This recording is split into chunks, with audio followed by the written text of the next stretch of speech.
ఇవాళ వాడే తాడు పామై ఈరోజు దేశంలో నీట్ పరీక్షలు దేశంలో ఉండే లక్షలాది మంది పిల్లల జీవితాలతో చెలగాట మాడింది అదే గ్లోబరీనా కదా.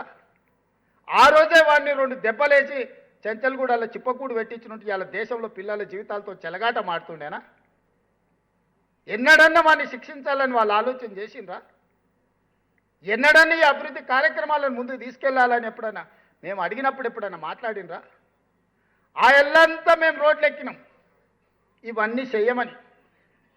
ఇవాళ కూడా వాళ్ళు రోడ్లు ఎక్కుతారు, ఇవేమీ చేయొద్దు, ఇది ఇట్లనే ఉండాలి, తెలంగాణ సర్వనాశనం అయిపోవాలి, మాకు లేకపోతే మీకు ఉండొద్దు, మాకు లేనిది మీకెందుకు ఉండాలి, మా కోట్లేని తెలంగాణ ప్రజలు ఉంటేంది పోతేంది సర్వనాశనం అయిపోతేందని తండ్రి కొడుకు అల్లుడు గద్దల్లాగా ఊరి మీద పడి తిరుగుతారు.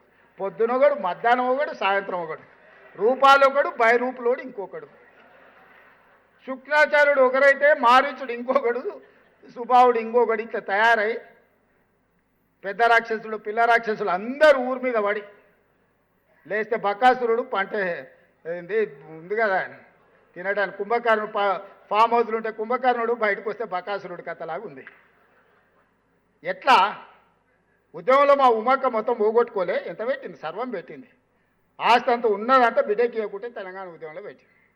ఏమి లేదు మా ఉమాక గాడొచ్చి కూర్చున్నది, మీ ఉద్యోగే కదా, రిటైర్మెంట్ బెనిఫిట్స్ కూడా తీసుకొచ్చి తెలంగాణ ఉద్యమంలో పెట్టింది. కొంతమన్నా కృతజ్ఞత ఉందా వాళ్ళకు? ఇవాళ శ్రీకాంతాచారి తల్లిని నేను మహిళా కమిషన్ మెంబర్ వేసిన, చాకల ఐలమ్మ మనవరాలు చాకల మహిళా కమిషన్ మెంబర్ వేసిన, అక్నూరు మురళిని విద్యా కమిషన్ చైర్మన్ చేసిన. ఇట్లా చెప్పుకుంటూ వెళ్తే తెలంగాణ కోసం సర్వం కోల్పోయిన వాళ్ళని నేనేస్తే వాళ్ళు ఎవరికి ఎమ్మెల్సీలు ఇచ్చారు, ఎవరికి రాజ్యసభలు ఇచ్చారు, ఎట్లాంటి వాళ్ళకి ఇచ్చారో మీరు ఒకసారి ఆలోచన చేయరు. ఇవేవి చేయొద్దు అంటారు. మరి ఏం చేయాలన్నా నేను? మీకు భజన చేయాలన్నా, మీ ఫామ్ హౌస్ కాడ కాపలా కూర్చోవాలి, ఏం చేయాలి? ఏం చేయాలి చెప్పు. అందుకే ఇట్లా చేయొద్దంటే చింతబర్గ్ ఇరుగుతుందని చెప్తున్నా నేను. గంటేగా చీల్చి చింతకు కడతా, చింతమడక కోవాల్సి వస్తుంది, మీరు అందరు కట్టగట్టుకోండి అని చెప్పదలుచుకున్నా. అందుకే మిత్రులారా, ఈ తెలంగాణ రాష్ట్రాన్ని భవిష్యత్ ప్రణాళికల కోసం 30 నెలలు నిరంతరం మీరు నమ్మినా నమ్మకపోయినా 16 నుంచి 18 గంటలు ఏ రోజు అంతకంటే ముందు నేను పడుకోలే, ఒకరోజు సెలవు కూడా తీసుకోవాలి. మీరు మొత్తం తీయండి. డిసెంబర్ 7, 2023 నుంచి ఈనాటి వరకు మీ సోదరుడు ఒక్క రోజైనా సెలవు తీసుకున్నాడా లెక్క కట్టి చూడండి, గంటలు కూడా లెక్క పెట్టండి. ఇప్పుడు ప్రణాళికలు ఒక కొలిక్కి వచ్చినాయి. అది మూసీ కావచ్చు, అది మెట్రో కావచ్చు, అది రీజనల్ రింగ్ రోడ్ కావచ్చు, అది భారత్ ఫ్యూచర్ సిటీ కావచ్చు. ఇట్లా చెప్పుకుంటూ వెళ్తే కులగణనలో జనగణనలో కులగణన కావచ్చు, మాదిగా ఉపకులాల వర్గీకరణ కావచ్చు, శాశ్వతమైన సమస్యలను అన్నిటినీ ఒకటొకటి పరిష్కరించుకుంటూ వస్తున్నా కదా. వయసులో చిన్నవాడినైనా మీ అందరి అనుభవాన్ని తీసుకొని ముందుకు వెళ్తున్నా కదా, నాకు తెలియదు అడిగి తెలుసుకుంటున్నా కదా. ప్రతి ఒక్కరి దగ్గర పోయి నేను నిలబడి మాట్లాడి ఏదో రకంగా చాకచక్యంగా ఏదో ఒకటి సాధించుకొని వస్తున్నా కదా. ఢిల్లీకి పోతే ఢిల్లీలో ఏముందా? కాలుష్యం ఉంది, నీళ్లు తాగాలన్నా కష్టమే, గాలి పీల్చుకోవాలన్నా కష్టమే, ట్రాఫిక్లోకి పోతే అంతకంటే కష్టం. ఢిల్లీలో ఏమైనా లడ్డు ఉందా? ఏటికోతా నేను ఢిల్లీకి? ఏంటి కోతా మీరు చెప్పు. ఢిల్లీ నేను చూడందా? ఇదేం ఎంపికుంటే అంతకంటే ముందు మా ఇంటి ఆనే చదువుకునేది, అప్పుడు కూడా పోయేటోండి ఢిల్లీకి. నేను స్టూడెంటే లేనే, నేను స్టూడెంటే లే, ఏంటికోతానా? ఏందుందా ఢిల్లీలో చెప్పురు, మీరు చెప్పురు. వాని వీని అందరిని అడుక్కొని ఎట్లో అట్లా చేసి దీన్ని దారిలో పెట్టి ఈ అప్పుల బాధ నుంచి బయటికి తెచ్చి, నిన్ననే మా బట్టి గారు చెప్పారు, సంవత్సరానికి మీరు చేసిన అప్పులకు తప్పులకు ప్రతి సంవత్సరం 76,000 కోట్ల రూపాయల పాయమాలు కడుతున్నాం అని నిన్ననే మా ఆర్థిక మంత్రి చెప్పిండు. 30 నెలల్లో దాదాపుగా 2 లక్షల కోట్లు ఆయన పెట్టిన రావణ కాష్టానికి ఈరోజు మనం అందరం బలవుతున్నాం, మనం ఖర్చు పెడుతున్నాం. ఇవాళ ప్రతి రూపాయి రిజర్వ్ బ్యాంకు నుంచే వాళ్ళు చేసిన అప్పుకు కట్టిన తర్వాత మిగిలినటివే మన దగ్గరకు వస్తున్నాయి.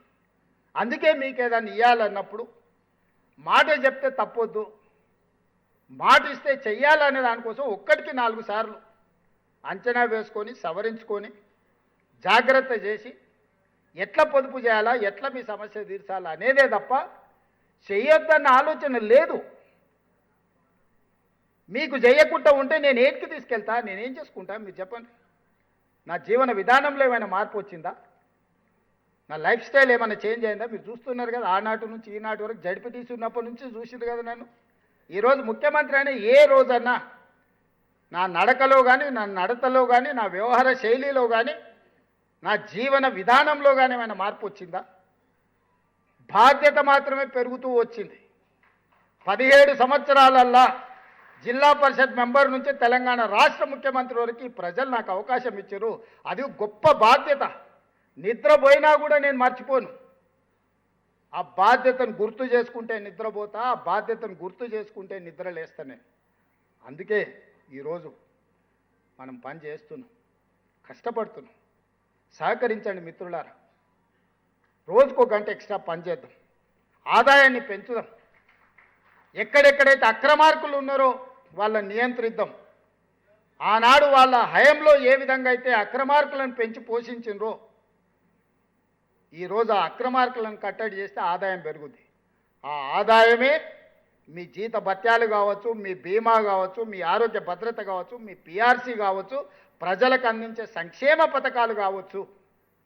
వీటన్నిటిని అమలు చేయడానికి నేను ఏమీ మీ నుంచి ఆశిస్తలేదు.